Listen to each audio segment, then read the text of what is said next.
Dear Hollywood, my name is Dave and I am a Stephen King fan, and I, frankly, am sick of all the remakes and unnecessary sequels.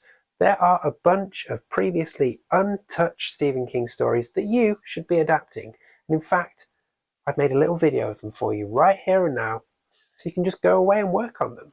Here are 10 as yet unadapted Stephen King stories that Hollywood needs to sort out and make. Hi everyone, I'm Dave Musson at Dave Musson on Instagram. This is a place where I talk to you about all things Stephen King. Now, I've already covered all of Stephen King's books and I've done a bunch of specials as well, like this one up here.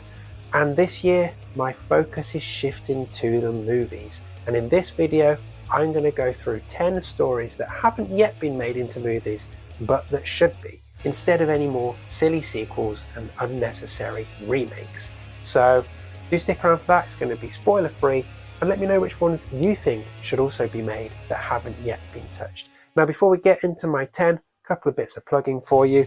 Do subscribe to my newsletter using that link or the link down below. You'll get an e-version of my mini collection Mirror plus 10 Tiny Tales of Terror for free just for signing up, and you'll get a very short story from me and an indie horror author to check out every single week in your inbox. Not a bad deal, right? Another thing you can do is pick up your copy of the Ultimate Stephen King quiz book, which I published last year. More than 3,000 trivia questions on all things Stephen King. It'll be great for you to test yourself or for you to host your own little Stephen King trivia night with fellow constant readers. You can get it from Amazon up there. You can also leave reviews for it on Amazon and Goodreads, of course, if you pick one up. And you can get it from Barnes & Noble, where you can also leave reviews. Reviews really help. So if you've already picked one up and you like this book, do drop me a rating and review. Really, really would appreciate it. Okay, so this is my final movie special before we start our chronological journey going through all of the adaptations and have me try and find 19 reasons for you to watch all of them. And as I said at the start, this is my plea to Hollywood to stop remaking things, stop investing in silly sequels, and instead make some original films. There's a bunch of stories out there from the works of Stephen King that have not yet been touched, and this is my 10, in no particular order, my top 10 that I think should be being prioritized right now. As I said earlier, let me know which ones you think need to get made as well. There's a bunch here that I won't have covered. If you've got a favorite short story that hasn't yet been made into a movie and you think it should, let me know in the comments. I'd love to hear. But as I said, in no particular order and spoiler free, this is my top 10 stories that haven't yet been made that should be. Okay, let's start with Rose Madder, the 1995 book that even King himself recently has been talking about and highlighting that it's never been made into anything. And I think it could be a really gripping thriller. Sure, it's got some weird bits on there, but give it to the right director and it could really fly.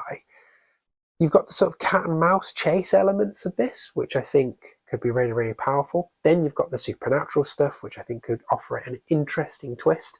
And if they made a good movie of this, then it might just remind people that the book exists and get more people reading it and make them realize that actually it's nowhere near as bad as some people might make you think. This is an excellent book and it could be an excellent movie. Okay, next up, Joyland. Now this feels like it would be an absolute home run, and I am amazed it hasn't been made yet. Just think of it. A vintage 70s piece, all of the fashions, all of the music, all of the colours, all of the look and feel. It could be incredible. Throw in a super hot cast. Take us round that theme park. Help us solve the mystery. It would be amazing. Get it done. Okay, so my next 3 picks, you could turn them all into short parts of one anthology, but they could also be standalone 75 to 85 minute pieces, which is how I'm going to treat them for the purposes of this video. We're going to start with the Bazaar of Bad Dreams short story, Drunken Fireworks, which is hilarious and could be the first proper Stephen King comedy if they did it right. Get Will Ferrell and Tina Fey involved, make it as silly as possible, with that dark edge that the story has, and you'd be onto a winner.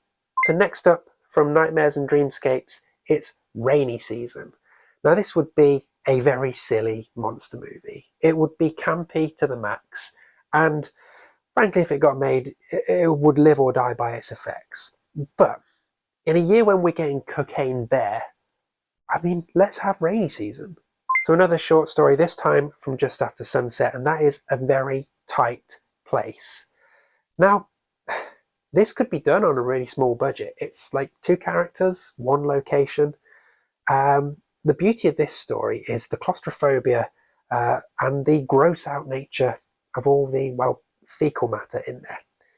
You get the script right in this, and you get the right level of performance, and you amp up all the gross factor and make it more gross and gross the longer the film goes through, you'd be onto a winner, for sure. Okay, next up is Revival. Now, I've mentioned this on my channel as one that I want to see get made before, and it was supposed to be being made a few years ago, and then it fell through, sadly. But none of that matters anymore.